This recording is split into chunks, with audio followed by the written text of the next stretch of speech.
乡亲大家平安，今仔日是新历的8月15，旧历的7月15，礼拜四。新闻一开始来看新竹高铁站附近的东海三街，伫半暝火烧厝，一栋3层楼的透天厝烧了了。消防队用2点外钟才把火完全拍花。厝翁仔某60岁，妹夫逃生，活活烧死伫火窟。讲1楼的店尾囤真侪火烧物，导火点就伫1楼。这火烧厝是毋是就甲这对火烧物有关系？即摆要来调查。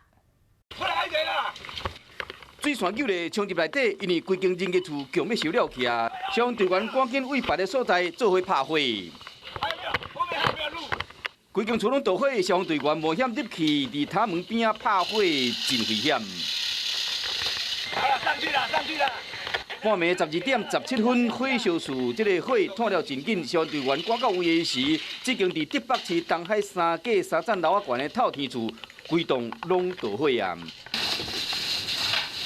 一直到透早2点，火才拍花，内面拢暗迷蒙，消防队员一站一站去找人。现场在清理的时候，发现2具尸体，那应该是所以屋主他们夫妇。